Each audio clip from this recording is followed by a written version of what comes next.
বিকেলে স্বাধীনতা পুরস্কার হস্তান্তর করবেন প্রধানমন্ত্রী। 15 ব্যক্তি 5 প্রতিষ্ঠান পাচ্ছেন সর্বোচ্চ সম্মান। আওয়ামী লীগ সরকারের রাজনৈতিক হয়রানিমূলক মামলা প্রত্যাহারের পদক্ষেপ নেওয়া হয়েছে সংসদে আইনমন্ত্রী। 6 মাসের সরকারি চাকরিতে 2879 পদে নিয়োগ দেওয়া হবে জানিয়েছেন জনপ্রশাসন প্রতিমন্ত্রী। দক্ষিণ তুরস্কের একটি স্কুলে বন্দুক হামলার শিক্ষক শিক্ষার্থী সহ নিহত 9 জন, আহত আরও 13 জন। এবং বড় ধাক্কায় লিওনেল মেসি ও আর্জেন্টিনা ফুটবল দল বিশ্বকাপের আগে প্রতারণা মামলার মুখে।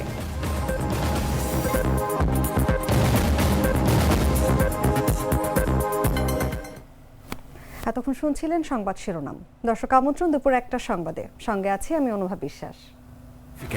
কররা কফি কঠিন স্বাদে হাইকে বলো বাই। চলে যাচ্ছি পুরো খবরে। জাতীয় পর্যায়ে গৌরবোজ্জ্বল ও কৃতিত্বপূর্ণ অবদানের স্বীকৃতি স্বরূপ দেশের 15 জন বিশিষ্ট ব্যক্তি ও 5 প্রতিষ্ঠানকে স্বাধীনতা পুরস্কার 2026 তুলে দেবেন প্রধানমন্ত্রী তারেক রহমান। প্রধানমন্ত্রীর কার্যালয় সূত্র জানায়, বৃহস্পতিবার বিকেল 4টায় ওসমানী স্মৃতি মিলনায়তনে জাতীয় পর্যায়ে গৌরবোজ্জ্বল ও কৃতিত্বপূর্ণ অবদানের স্বীকৃতি হিসেবে এই পুরস্কার তুলে দেবেন প্রধানমন্ত্রী। এবছর স্বাধীনতা, গণতন্ত্র, নারী শিক্ষা সহ দেশ গঠনের সার্বিক অবদানের জন্য প্রয়াত প্রধানমন্ত্রী খালেদা জিয়াকে স্বাধীনতা পুরস্কারের জন্য মনোনীত করা হয়েছে। এছাড়াও 15 জন বিশিষ্ট ব্যক্তি ও 5 প্রতিষ্ঠানকে স্বাধীনতা পুরস্কার 2026 দেওয়ার সিদ্ধান্ত নিয়েছে সরকার। বেগম খালেদা জিয়া ছাড়াও স্বাধীনতা পুরস্কারের জন্য মনোনীত হয়েছেন অন্য 14 ব্যক্তি। স্বাধীনতা পুরস্কার দেশের সর্বোচ্চ জাতীয় ও রাষ্ট্রীয় পুরস্কার। স্বাধীনতা ও মুক্তিযুদ্ধ সহ বিভিন্ন ক্ষেত্রে অবদানের স্বীকৃতি হিসেবে এই পুরস্কার দেওয়া হয়। সরকার 1977 সাল থেকে প্রতি বছর স্বাধীনতা দিবসের প্রাক্কালে এই পুরস্কার দিয়ে আসছে। স্বাধীনতা পুরস্কারের ক্ষেত্রে পুরস্কারপ্রাপ্ত ব্যক্তিকে 5 লাখ টাকা, 18 ক্যারেট মানের 50 গ্রামের স্বর্ণপদক, পদকের একটি রেপ্লিকা ও একটি সম্মাননা পত্র দেওয়া হয়।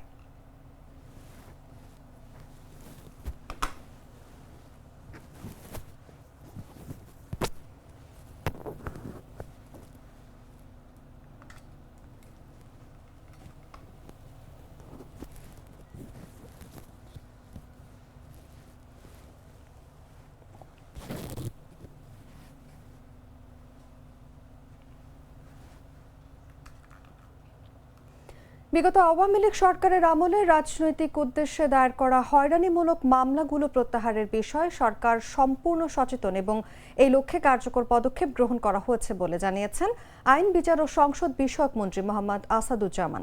বৃহস্পতিবার জাতীয় সংসদের অধিবেশনে প্রশ্নোত্তর পর্বে সংসদ সদস্য মোহাম্মদ মনোয়ার হোসেনের এক প্রশ্নের লিখিত জবাবে আইনমন্ত্রী একথা জানান। Deputy speaker barrister Kaiser Kamal অধিবেশনে সভাপতিত্ব করেন। আইনমন্ত্রী আসাদুজ্জামান জানান, বিগত আওয়ামী লীগ সরকারের আমলে রাজনৈতিক উদ্দেশ্যে দায়েরকৃত হয়রানিমূলক মামলাগুলো প্রত্যাহারের বিষয়ে বর্তমান সরকার সম্পূর্ণ সচেতন এবং এই লক্ষ্যে কার্যকর পদক্ষেপ গ্রহণ করা হয়েছে। এর পূর্বে অন্তর্বর্তীকালীন সরকার রাজনৈতিক হয়রানিমূলক মামলা প্রত্যাহারের জন্য একটি কমিটি গঠন করেছিল। ওই কমিটির নীতিগত সিদ্ধান্ত অনুযায়ী কোনো হত্যা মামলা প্রত্যাহার করা হয়নি।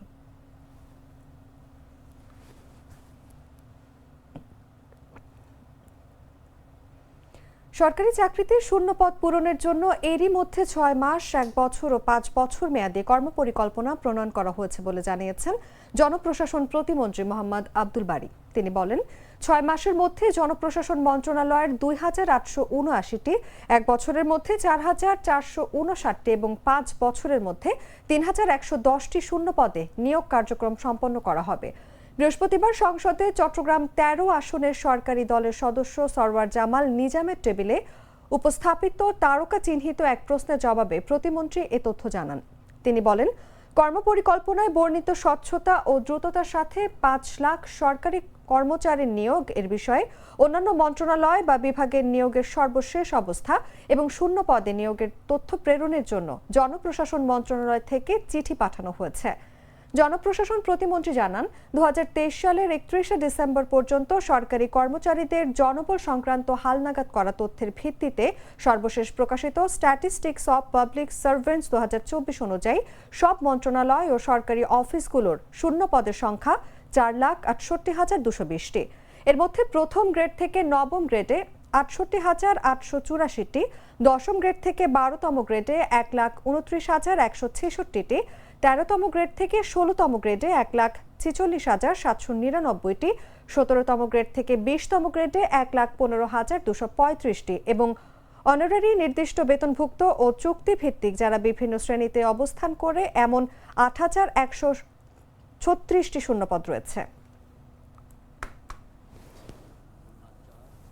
চকলেটে একাকার হয়ে ওঠা প্রাণ লেয়ার সম্পর্কের মিষ্টি ম্যাজিক। বিএনপির স্থায়ী কমিটির সদস্য ও প্রধানমন্ত্রীর রাজনৈতিক উপদেষ্টা মির্জা আব্বাসকে সিঙ্গাপুর থেকে মালয়েশিয়ায় নেওয়া হয়েছে। সিঙ্গাপুর জেনারেল হাসপাতাল থেকে গত সোমবার তাকে মালয়েশিয়ায় নেওয়া হয়। বুধবার বিএনপির মিডিয়া সেলের সদস্য সাইরুল কবির খান জানান, বর্তমানে শারীরিক অবস্থার উন্নতি হওয়ায় উন্নত ফিজিওথেরাপি ও পুনর্বাসন চিকিৎসার জন্যই মির্জা আব্বাসকে মালয়েশিয়ায় নেওয়া হয়েছে। গত 11 মার্চ ইফতারের সময় রাজধানীর শাহজাহানপুরের নিজ বাসায় হঠাৎ অসুস্থ হয়ে পড়লে মির্জা আব্বাসকে এভার কেয়ার হাসপাতালে ভর্তি করা হয়। সেখানে দেশের শীর্ষ নিউরো বিশেষজ্ঞদের সমন্বয়ে একটি মেডিকেল বোর্ড গঠন করে তার মস্তিষ্কে অস্ত্রোপচার করা হয়। পরবর্তীতে শারীরিক অবস্থার অবনতি হলে 15 মার্চ এয়ার অ্যাম্বুলেন্সে তাকে সিঙ্গাপুর জেনারেল হাসপাতালে নেওয়া হয়।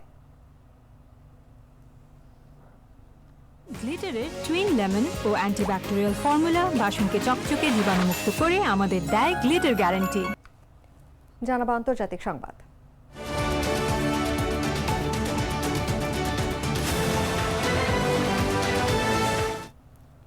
ইরানের বিরুদ্ধে যুদ্ধ আরও লাখ লাখ মানুষকে ক্ষুধার দিকে ঠেলে দিতে পারে।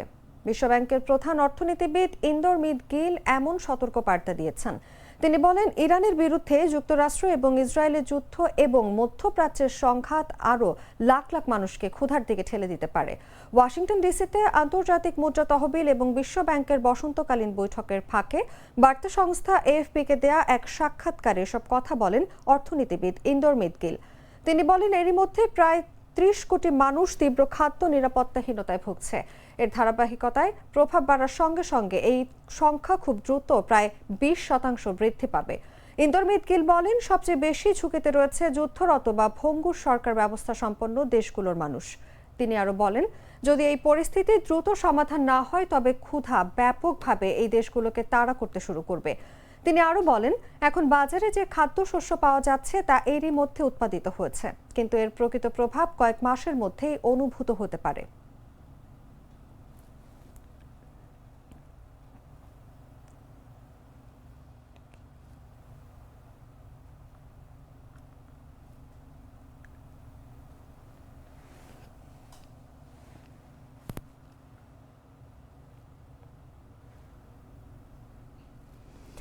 দক্ষিণ তুরস্কের একটি স্কুলে বন্দুক হামলার ঘটনায় অন্তত 8 শিক্ষার্থী এবং 1 শিক্ষক নিহত হয়েছেন। ওই হামলায় আরও বেশ কয়েকজন আহত হয়েছেন বলে জানিয়েছেন দেশটির স্বরাষ্ট্রমন্ত্রী মুস্তাফা চিফসি। কাহরামানমারাস এলাকার আইসের চালিক মাধ্যমিক বিদ্যালয়ে ওই হামলার ঘটনা ঘটেছে। চিফসি জানান, সেখানে আরও 13 জন আহত হয়েছেন, যাদের মধ্যে 6 জনের অবস্থা গুরুতর। কর্মকর্তারা জানিয়েছেন, এই ঘটনায় 14 বছর বয়সী এক হামলাকারীও নিহত হয়েছে। দেশের দক্ষিণের আরেকটি উচ্চ বিদ্যালয়ে এক প্রাক্তন শিক্ষার্থীর গুলিবর্ষণের ঘটনায় 16 জন আহত হওয়ার একদিন পরেই এই ঘটনা ঘটল। ওই শিক্ষার্থী হামলা চালানোর পর আত্মহত্যা করেছিল। এদিকে বুধবারের হামলার উদ্দেশ্য এখনো জানা যায়নি, তবে এই ঘটনায় তদন্ত শুরু হয়েছে।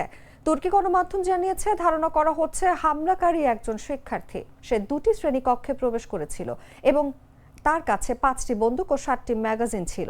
স্থানীয় গভর্নর মুকেরেন উনলুয়ের অভিযোগ করেছেন, অস্ত্রগুলো ওই শিক্ষার্থীর বাবা প্রাক্তন এক পুলিশ কর্মকর্তার। স্থানীয় গণমাধ্যমের খবর অনুযায়ী হামলাকারীর বাবাকে পুলিশ আটক করেছে।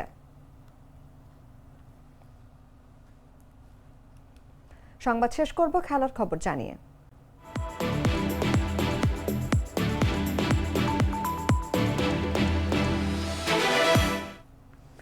আসন্ন ফিফা বিশ্বকাপ শুরু হওয়ার 2 মাসেরও কম সময় বাকি। এর মাঝেই বড় ধাক্কা খেল লিওনেল মেসি ও আর্জেন্টিনা ফুটবল দল।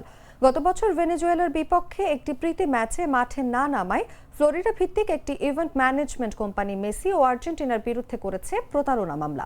অভিযোগ উঠেছে, চুক্তি অনুযায়ী অন্তত 30 মিনিট খেলার কথা থাকলেও ভেনেজুয়েলার বিপক্ষে মেসি সেদিন মাঠে নামেননি, যা কোম্পানিটিকে বড় ধরনের আর্থিক ক্ষতির মুখে ফেলেছে। ভেনেজুয়েলার বিপক্ষে মাঠে না নেমে গ্যালারিতে উপস্থিত ছিলেন মেসি। মিয়ামি ভিত্তিক প্রতিষ্ঠান ভিআইটি গত বছরের অক্টোবরে ভেনেজুয়েলা ও পুয়ের্তো রিকোর বিপক্ষে দুটি প্রদর্শনী ম্যাচের জন্য আর্জেন্টাইন ফুটবল অ্যাসোসিয়েশনের সাথে প্রায় $7 মিলিয়ন চুক্তি করেছিল। চুক্তির অন্যতম শর্ত ছিল ইনজুরি না থাকলে মেসিকে দুটি ম্যাচেই অন্তত 30 মিনিট খেলতে হবে। কিন্তু ভেনেজুয়েলার বিপক্ষে হার্ড রক স্টেডিয়ামে অনুষ্ঠিত ম্যাচে মেসিকে একবারের জন্য মাঠে দেখা যায়নি। এদিকে ভেনেজুয়েলার বিপক্ষে আর্জেন্টিনার ম্যাচে না খেললেও পরের দিন ঠিকই ইন্টার মিয়ামির হয়ে আটলান্টা ইউনাইটেডের বিপক্ষে মাঠে নামেন মেসি। ভিআইটির দাবি এটি প্রমাণ করে যে মেসি ফিট ছিলেন এবং স্রেফ অবহেলা বা চুক্তি ভঙ্গের কারণে তিনি আগের দিনের প্রীতি ম্যাচে খেলেননি। মেসির না খেলায় $1 মিলিয়ন বেশি লোকসান হয়েছে। এমনকি সেদিন গ্যালারিতে বসে খেলা দেখার জন্য মেসির পরিবারের জন্য বিশেষ স্যুট ভাড়া করা হলেও শেষ পর্যন্ত কোনো লাভ হয়নি।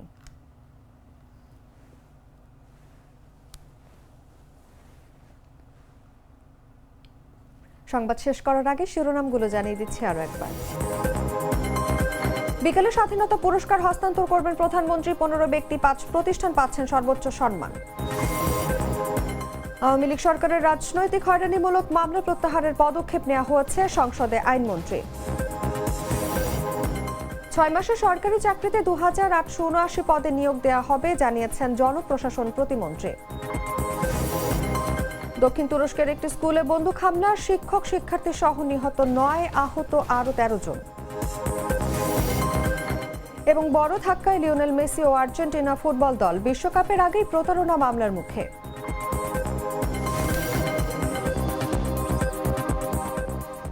দর্শক, এই ছিল এখনকার মতো। এরপর দেখবেন দুপুর 3টার সংবাদ। প্রতি মুহূর্তে সর্বশেষ খবর জানতে ভিজিট করুন jagonews24.com। ফলো করুন আমাদের ভেরিফাইড ফেসবুক পেজ এবং সাবস্ক্রাইব করুন জাগো নিউজের ইউটিউব চ্যানেল। ধন্যবাদ সবাইকে।